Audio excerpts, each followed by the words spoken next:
Hello, ladies and gentlemen. Thank you very much for joining me today in this webinar on herbal treatments for improved memory.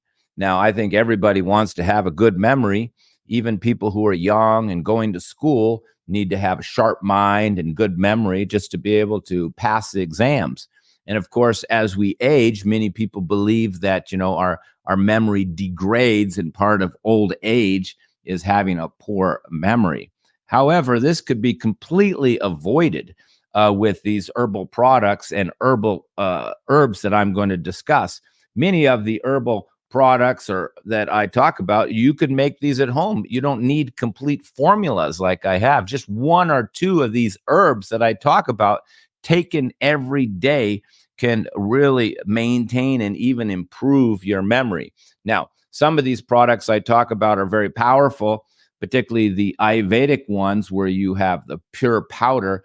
And these I've used to pull people out of full dementia. I mean, they can't remember, their spouse's name. They can't remember their kid's name. They can't read a newspaper. They can't drive a car. They can't go out the front door and walk down the road and get their way back.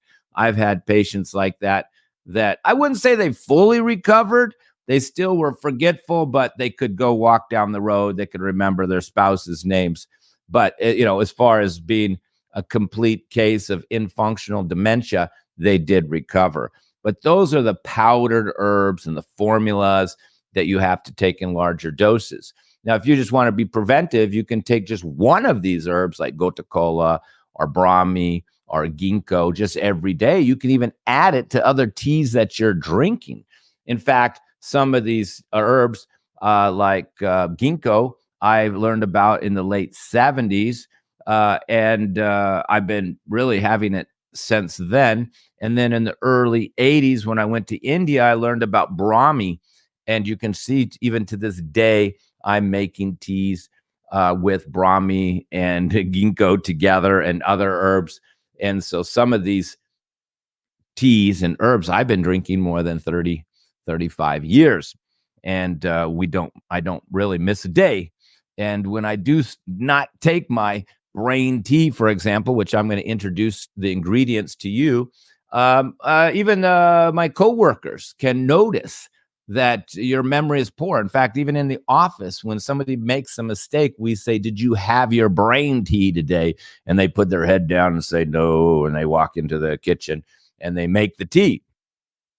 It's kind of like the punishment for forgetting around here is you have to make the brain tea for everybody else in the office. And some days, like 2 or 3 people are making mistakes, and we go, "Okay, just somebody make a big pot of this tea." Now, you don't have to drink it hot, of course. I mean, people think tea has to be drinking hot, but it doesn't. But the point is, you need to get it in you every day, particularly to be preventive. So we're going to talk about herbs. We're going to talk about Western herbs. We're going to talk about Indian herbs, and we're going to talk about formulas. And then, of course, we'll introduce products by Herbman Teas that are available online that you can use to improve your memory or even restore your memory. Now, of course, the trick with treating somebody with a poor memory is they can't remember to take the herbs. So somebody really has to treat them and make sure they have the herbs every day. That's the one caveat in treating somebody with severe dementia. You have to have a caretaker, a spouse who's really taking care of them and making sure these herbs are they're being taken every day. But first, I want to talk about causes of poor memory. And as I've noticed over my long career of being a clinical herbalist, people are always looking for my herbs and looking for the quick cure. In fact, they try to bypass doing an appointment with me and just try to extract from me the herb or sometimes they just think in terms of one herb or formula or one product that's going to restore their memory. But everybody, by habit, I guess, must be like human nature, from what I see, ignores the cause. Now, it's not maybe clear to the non-professional what the cause is of degraded memory, and we're going to talk about that. But my point is, there's many diabetics who want herbs for their blood sugar, but still having soda pop every day. There's many people with high blood pressure still having, hot spices and things like that can push up your blood pressure. There's people with insomnia who want herbs for their insomnia and still drinking coffee in the day. And there's people with kidney failure who still want to have their high protein diet and their protein shakes. There's people with high cholesterol and fatty liver that keep wanting to, have their hamburgers. People with alcoholic liver who keep wanting to have their alcohol. So, those are more obvious. Obviously, if you have alcoholic liver, you got to stop the alcohol.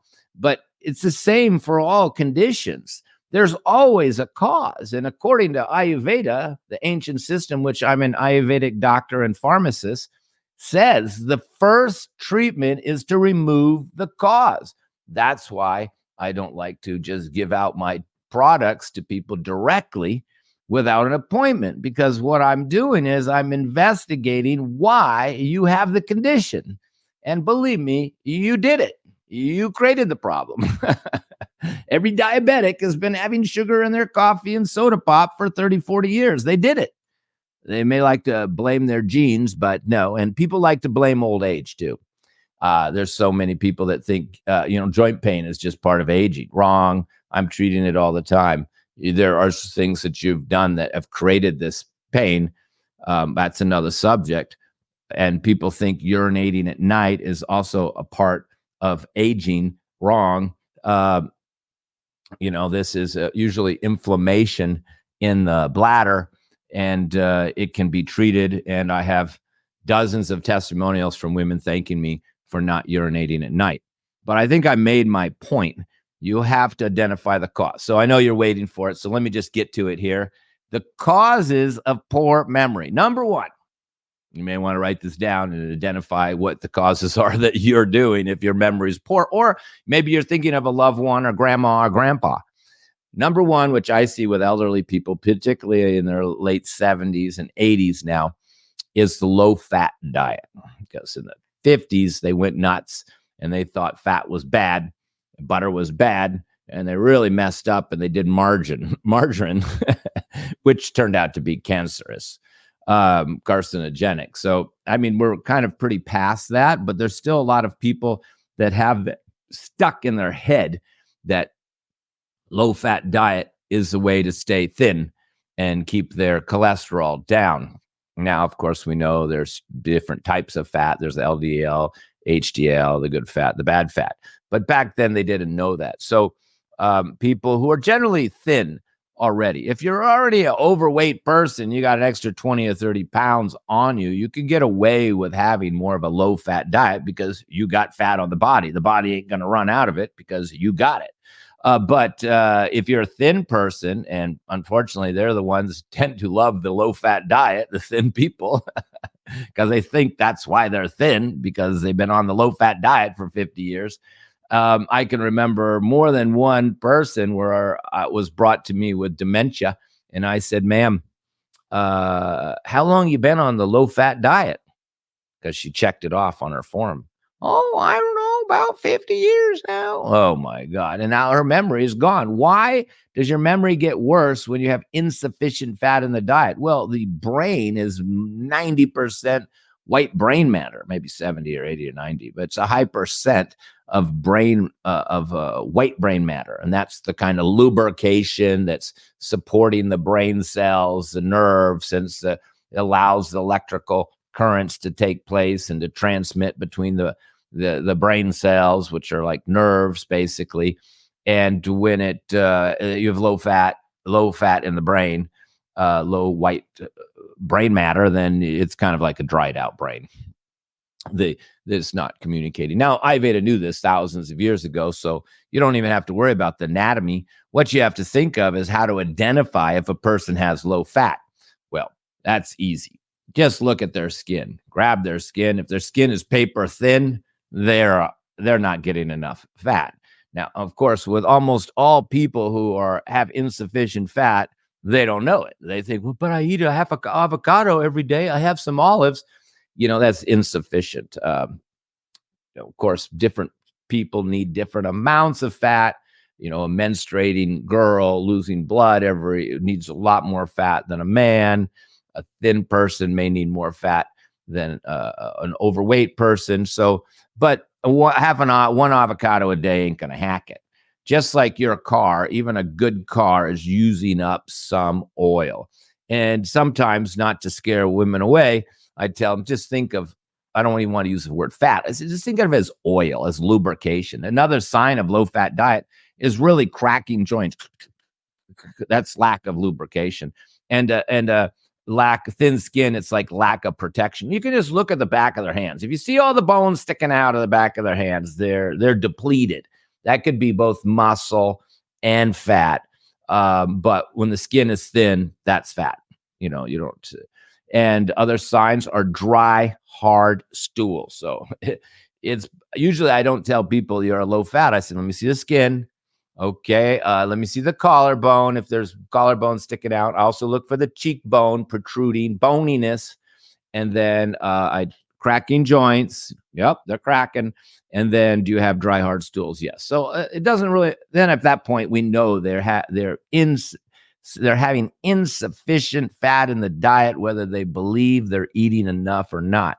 Now, there's always the second possibility, I should say, that they have gallbladder problem, liver problem, and they can't digest the fat. So they could be eating the fat and not digesting it. But there's other signs of that.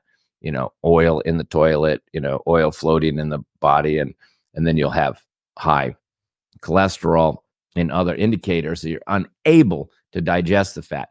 And it also can be just bad fat. I mean, a lot of trans fats, hydrogenated fats, fast food fat, Crisco and vegetable oils. Bad fat can also kind of result in the same imbalance, but mostly it's a low fat diet. So that's the number one cause I see.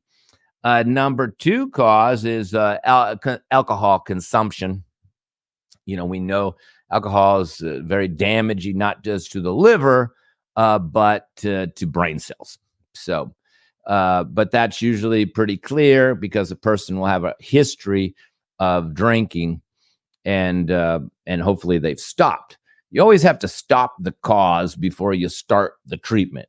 If you want me to treat you for insomnia, you got to stop the coffee. If you want me to treat you for diabetes, you need to stop the soda pops. It's the same thing here. If you want me to treat you for your brain, you got to stop drinking alcohol.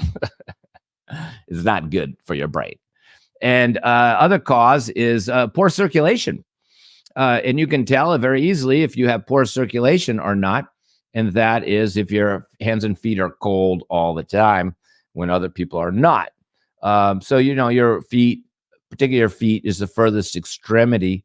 And that's why our calves can be more dry than the rest of our body. And then the feet can be more cold. So if you're really getting cold feet, very dry calves, and dry skin in general, you're not getting good circulation. So if you combine that with low fat plus poor circulation, so you've been on this low fat diet, you're thin, bony, not having enough fat, plus you have poor circulation. I mean, that's a perfect scenario for future memory and cognitive problems. It will take years before it catches up on you.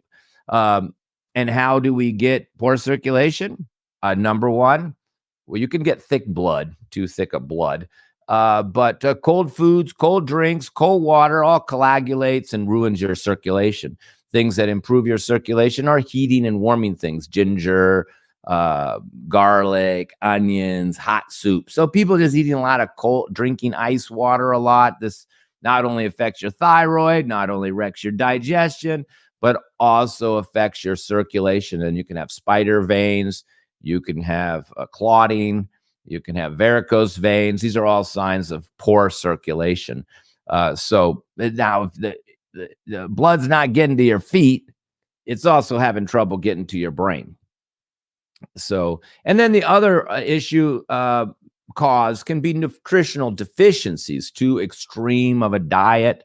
A lot of people are doing very extreme social media diets these days, trying different diets. So these extreme diets can easily end up with nutritional deficiencies, particularly grain-free diets where you don't have your main source of B vitamins, and then the nervous system, they need a lot of B vitamins. And that's why people, they end up buying a lot of supplements to make up for it. But these synthetic supplements may not be as effective, or I would say they're not as effective as food-based supplements or getting your nutrients from your food. I've spoke on this many times. So it could be nutritional deficiency, could be alcohol. It also could be low-fat diet, which is a type of nutritional deficiency. It really falls in the same category: low fat, low vitamin B. They're really a type of nutritional deficiency. Just vitamin B is water soluble, and fat is not a water soluble nutrient.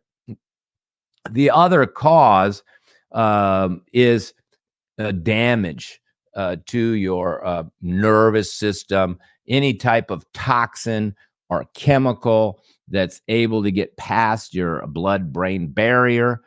This could be just pollutants, living in an environment where there's a lot of pollution, you're breathing it in, your liver becomes burdened, isn't able to get these toxins out. And then eventually they're going to get into the brain. They're going to affect the nervous system, not just the brain. So you have a type of nerve damage. A lot of times these people, they'll have like Parkinson's type symptoms, trembling. We get this a lot from different types of medication and vaccines where they're based out of heavy metals.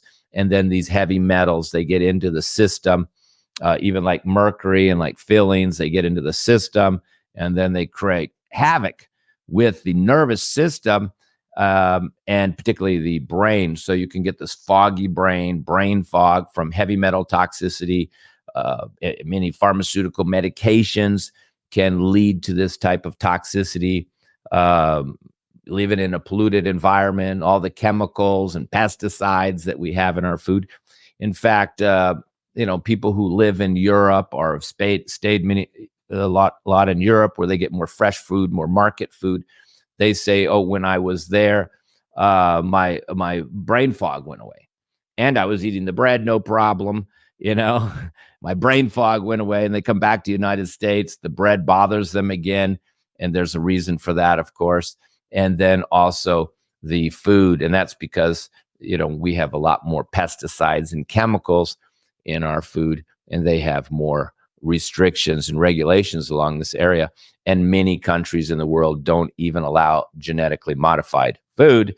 And in the United States, if you go into the supermarket, you're probably buying 95% of genetically modified food if it doesn't say organic. And now, of course, even some organic foods have been found to have toxins in them. So these toxins are another problem.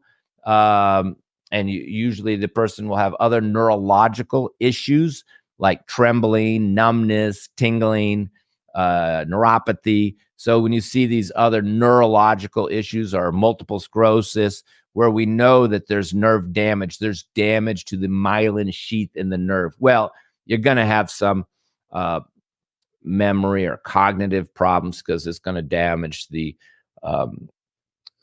nerves and the brain cells as well. So there's a few causes. Now, of course, removing those causes, some of them are dietary and nutritional and easy, but when it comes to the toxins and the heavy metals, then of course this becomes a whole treatment by itself, removing these heavy metals, removing these toxins from the body. And then we see within a very short time, the people start to talk about clear mind, clear thinking. In fact, even on my website, I have testimonials people who worked in the military mostly, and they tested for cadmium and other heavy metals. And during the treatment, the first indicator that they had before testing their heavy metals again was that their memory, or let's say the foggy brain, went away. So it shows you these toxins and heavy metals are a major cause of neurological issues and cognitive issues. And it can be a 3 to 6 month process to get these out of your system. And of course, if you just go do the test, heavy metal test, you can take a hair sample, mail it in for, 100 less than $150, and to get the results. then when you see the results, you can contact someone like me who's familiar with removing these heavy metals. And so we could remove this cause. So once you test high for heavy metals and you have cognitive problems, you know what the cause is. Okay. So, the other causes are easier to resolve. The nutritional problems, alcohol, the poor circulation. These are easy to treat. But that is the one that is the most difficult to treat and can take time. Okay, so those are the causes. Try to work on identifying these as causes first of all. And I think all of them except the heavy metal toxicity and the neurological damage you could do on your own.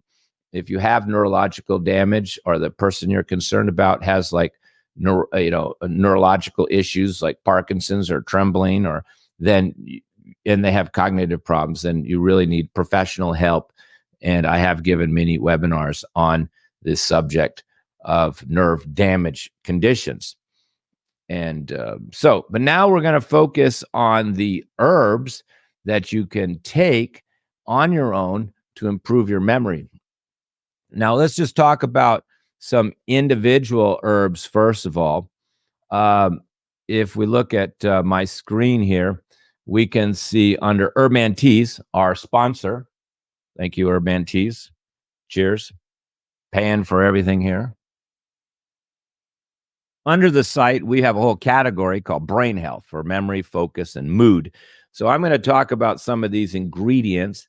We do have a brain oil, which you can see here, that is drops to put in your nose. This is very nice, very mild, very calming. We're not really going to cover that, but it's very good for children. Where I want to cover first is this tea here. This tea here, it's been called brain tea probably for 25 years, but I want to show you all the ingredients. We renamed it Get Smart. I had to make a little bit more modern name to it. I am a very pragmatic person. I just been calling it brain tea for decades. But let's look at these ingredients, because some of these ingredients, you could just buy these ingredients just by yourself. If you just had there's the two main ingredients. Well, we could say three, but the first one is ginkgo. Ginkgo is the oldest tree or plant in the world. Apparently, dinosaurs ate it. I guess that's why they had a good memory. But it's a very old plant, which is kind of interesting why it helps your memory. And it's probably the most well-known herb for improving your circulation to your brain, improving your memory. And I first learned about this herb in the late 70s before I learned about Ayurveda. And so you could just buy ginkgo. You could buy like a whole pound of ginkgo, for example, and just start drinking ginkgo tea every day. You could add the ginkgo to other teas that you had. You could even drink it at night. I drink this brain tea every day, and I've been drinking it for 30 years. And it's not strong enough to really pull you out of dementia. I will introduce some stronger formulas, but I wanted to introduce these first. The other herb that is very powerful, or the premier herb for your brain and your memory in Ayurveda, is Brahmi. So you can see how I formed this formula. I just took the two best herbs from Western herbalism, because I'm a Western herbalist and a Ayurvedic herbalist. I just took the best of both. Well, in fact, the tea didn't have the Brahmi a long time ago. I added the Brahmi probably, 10, 15 years ago. But originally, this was the exact same formula without the Brahmi. I've added to it. And Brahmi is very important. So it's probably 30% of the formula. It's probably like 25. And then Gota Cola. Gota Cola is like the sister of Brahmi.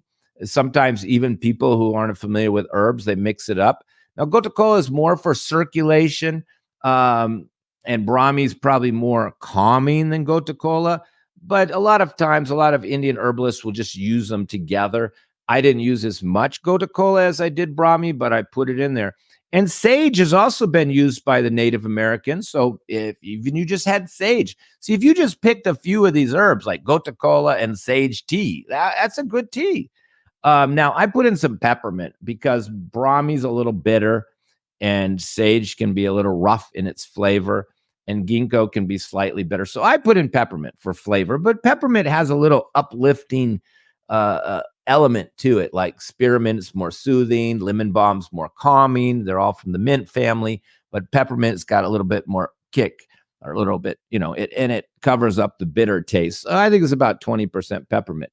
Now, the next level of herbs are what we would call supportive herbs. They're not the key ones, but they're supportive. And rosemary and cinnamon are pretty much helping not only with the taste, you can taste them the most. When you drink this tea, you really taste the peppermint and the cinnamon, and it may be the rosemary the most.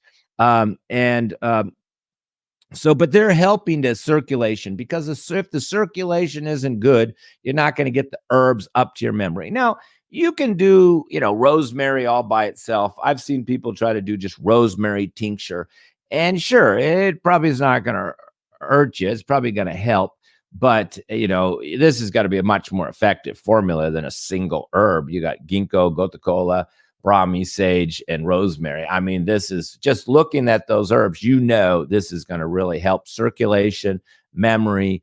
Now, I do throw a little bit of stevia in there again, because stevia is slightly stimulating, and but it's also masking some of the bitter taste here. And these teas, we do try to make them tasty. We don't really care with the Ayurvedic formulas. And then years ago, we put in just a 5% of reishi mushroom. Again, that was a recent addition. And, we know reishi is very good for circulation, cognitive function, and we toss that in. So this is a supreme product. And many people told me, because I've had clients drinking this tea for more than 10 years, that after the reishi was added, they did notice it worked better.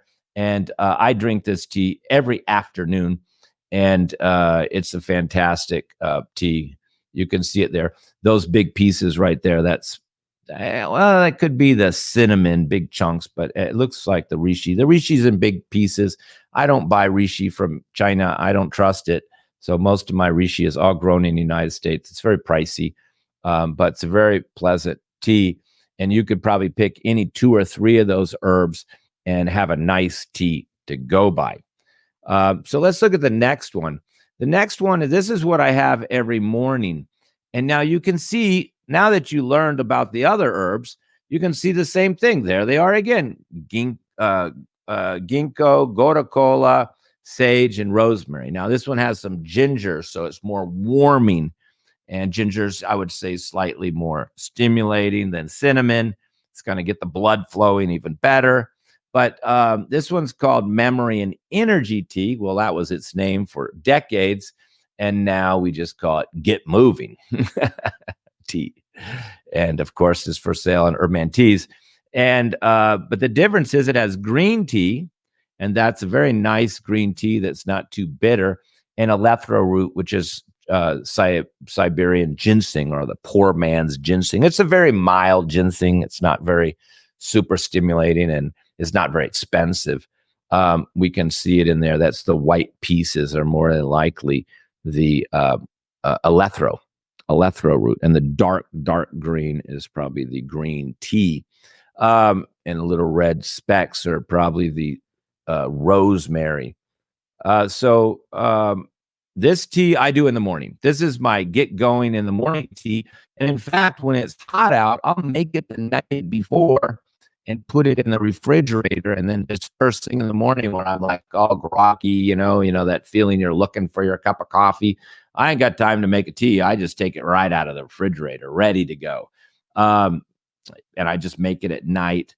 And, if you let a tea sit overnight, you don't really even need to boil it. I tend to. The only problem is if you have cheap green tea, it can become bitter.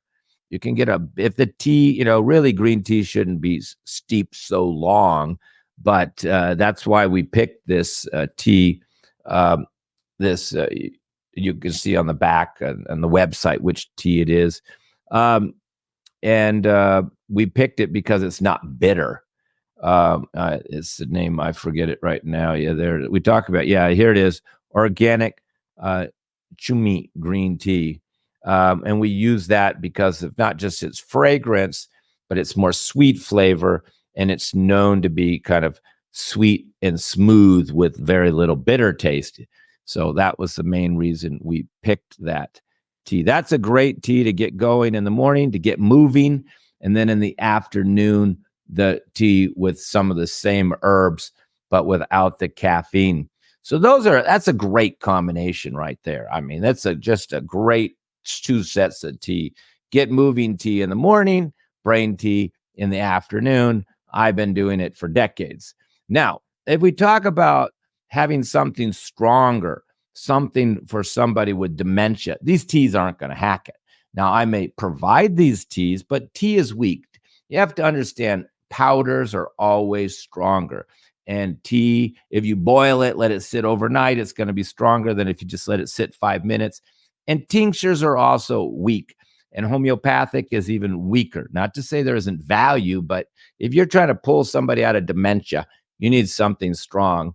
And this would be the formula that I use. Now, this is an Indian formula. And let's see here if you can see the ingredients.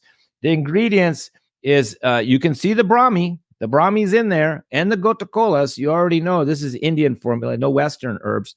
So there's already Brahmi and Gotakola in there. I think they're 20 each, but the 60%, the main bulk of this formula is Saraswati churna. Saraswati churna. I even mentioned that in this intro to this webinar, that this is one of the formulas that I was going to mention. This is a very famous Indian formula. In fact, Saraswati is the name of the god of knowledge. So, and it's 16 herbs in this formula. I don't make it. You just buy organic Saraswati churna and import it from India. So it's 16 herbs. Some of the herbs we don't even have. And then we take that Saraswati churna, 60%, and we mix it with, 20% Brahmi and 20% Gotakola. Now, people ask, why do you mix it down? It's already a perfect formula, 3,000 years old. Well, that's because the formula is so potent. I used to sell it all by itself, but it's so potent, it almost can give you a head rush if you take too much. And we used to tell people, just take pinches. Pinches is what we used to say, but people didn't read the instructions. They didn't see the pinches. We sold it in a little jar, and they would take a teaspoon, and their whole head would, get like a big head rush. Their head would get red. And I would say how much it took, and they took a teaspoon. And I go, oh my God, I've never taken that much. What happened? Oh yeah, their head, it was just so powerful. So we kind of cut it with 2 herbs, which are probably in Saraswati churna, just in smaller amounts, some Brahmi and Gotakola. You can't lose with those 2. And, Brahmi is more calming. And Saraswati churna, it's slightly stimulating, even though there's nothing like caffeine in it. I mean, it's a wake up. You have a half a teaspoon of pure Saraswati churna, you're just like woke up. You're just like, whoa, your eyes get big, your head, everything gets sharp and clear, and it's instantaneous. So when you cut it with the Brahmi, you kind of took the edge off it a little bit, because Brahmi's, of course, it's a premier herb for the brain, but it's also very calming, cooling. It's good. We use it for anger. We use it for anxiety.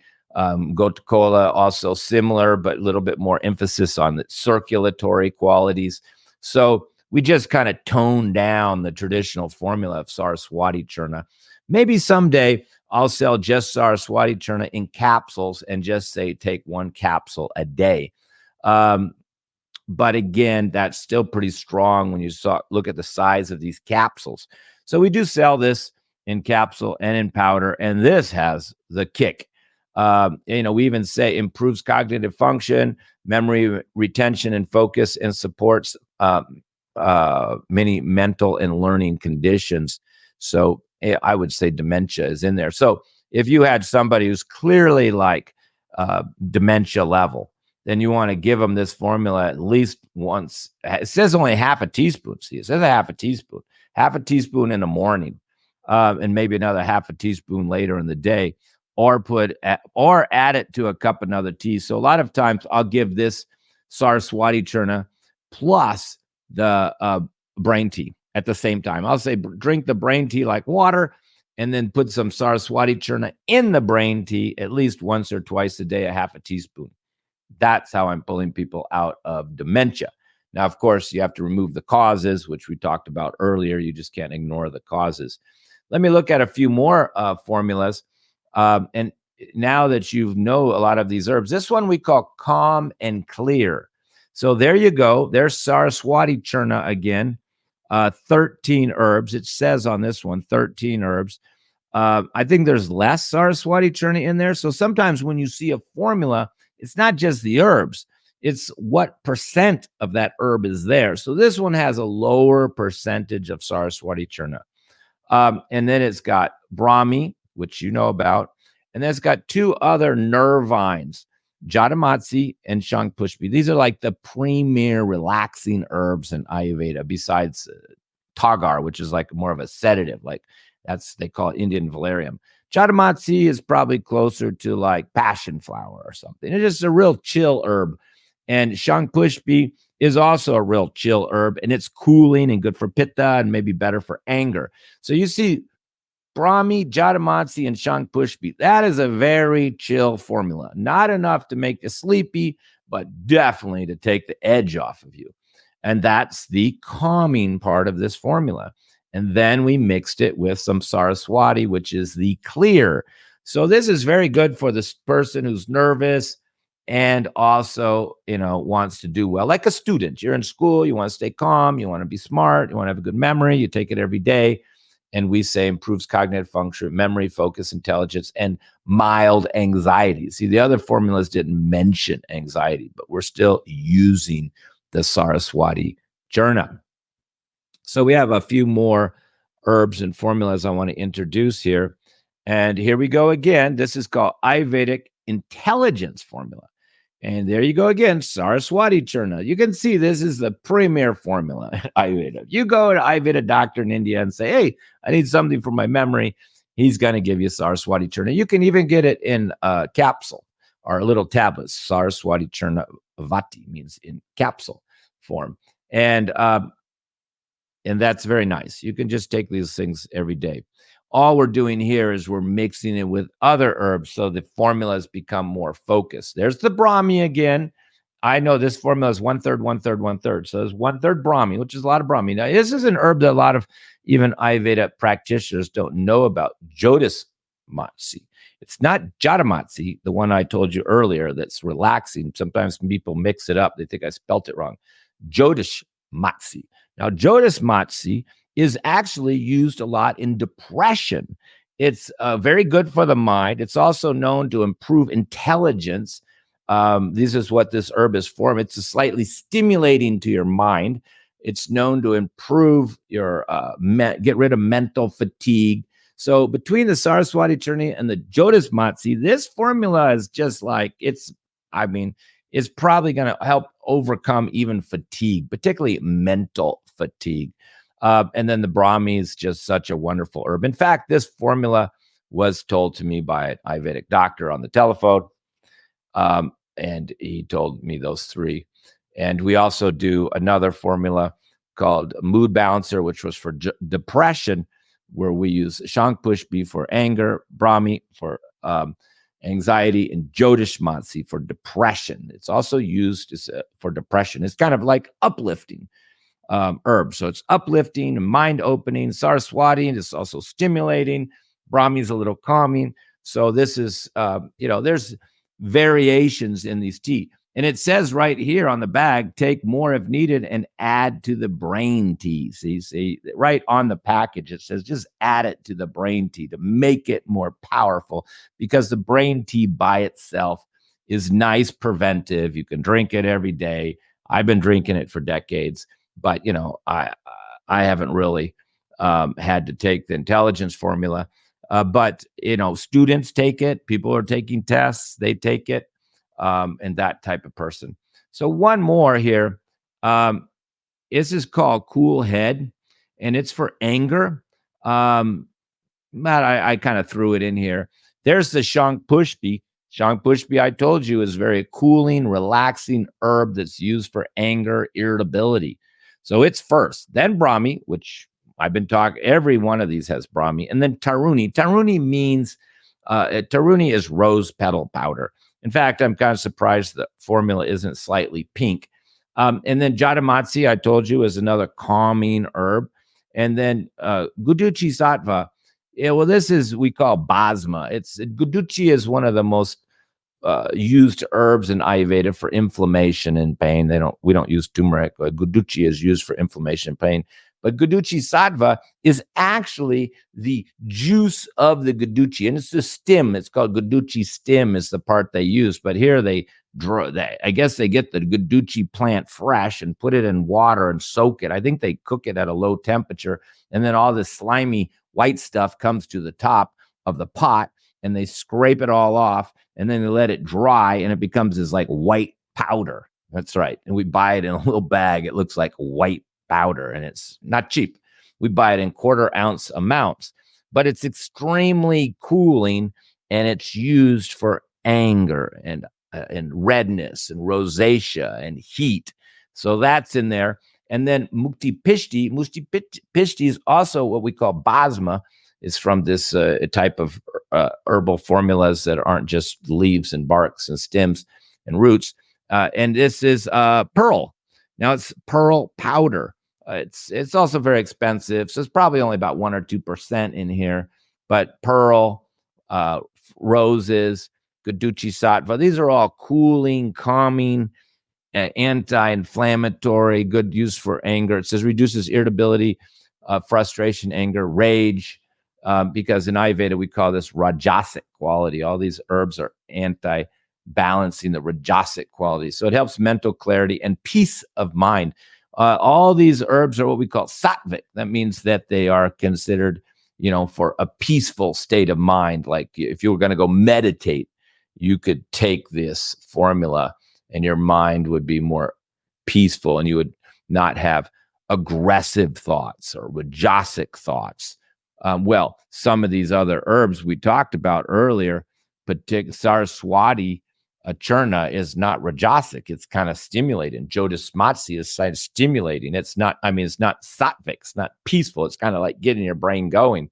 Which, you need if you're going to be thinking hard. So this is cool head. I just threw that in there so you could see the different products here. That are different. There's other ones here. There's the mood balancer I didn't talk about. I mentioned it, and that's the Brahmi Jyotismatsi Shankpushpi. This is for mild depression. And again, we're using that Jyotismatsi. The same one, it makes you more intelligent. Even when people, they come to me, they want to get off their antidepressants, I give them the herb. I said, not only will this help you with your depression, it's going to make you smarter too. That's the beauty of herbs. You don't get the negative side effects. You get the positive side effects, the positive benefits that you don't even know about from taking these. There's a few more in here. And then we have our oil, which I mentioned too, our brain oil. So I hope you kind of saw some of these herbs. And like I said, you could probably just get Brahmi or Gotakola and mix it with some rosemary. If you're a cold person, maybe a little ginger, and make a tea and just drink it every day. Now, it's not going to pull your grandma out of dementia, but you will notice if you drink it every day for a while, you will notice a difference. And in fact, if you work with somebody every day or live with somebody every day, and they're drinking this tea, you can tell within a few days when they stop, that they've stopped taking it. I mean, even my own son would notice, Dad, did you stop drinking your brain tea?